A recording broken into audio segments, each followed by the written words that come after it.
Roommates is a really decent film, and it genuinely made me laugh on a few occasions, which is very rare when it comes to films. Sitcoms make me laugh very easily, films not so much, so I was pretty impressed with this one. This was released in 2026, it's directed by Chandler Levac, written by Jimmy Fowley and Sierra O'Sullivan, with a cast including Sadie Sandler, Chloe East, Sarah Sherman. We also have Kane in for a little bit, Bailee Madison. Solid cast. It's actually because of Kane that I was going to watch this. I remember seeing the film on Letterboxd, and I kind of thought, maybe I'll get around to it eventually.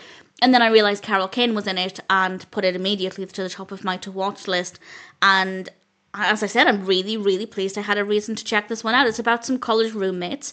Initially, they're meeting at the start of college, and then the problems that can arise with having a roommate, problems during college life, and all of this, of course, is taking place at a time that's pretty crucial in a person's journey of self-discovery. And I think it explores all of that really well, and not in a way that's predictable. Yes, there are some elements that are maybe a bit predictable, but there are certain things that I did not see coming, and that element of surprise really made it even more entertaining. And I had a lot of fun with it, and as I said, there were times that were genuinely funny. And this is from very early on as well. I was amused from, honestly, the opening scene. The opening scene is actually quite fun. It's very powerful, very impactful, and kind of sets the tone for the rest of the film. And I really enjoyed it. The pacing of the narrative is really good, with plenty of substance.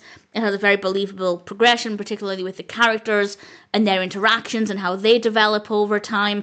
The comedy is present pretty much throughout the film.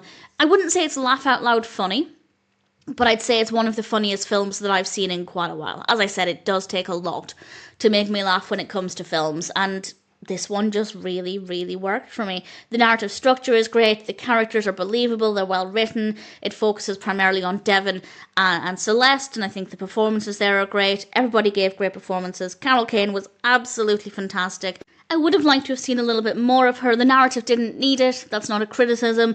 I think they used the character well, but I personally would have liked to have seen a little bit more of Kane. Visually, it's brilliant, with really lovely lighting and a bright colour palette, gorgeous locations. It's filmed in New York and New Jersey, including at the Drew University, if that means anything to anybody. Great camera work, great music. The music really fits the narrative really well.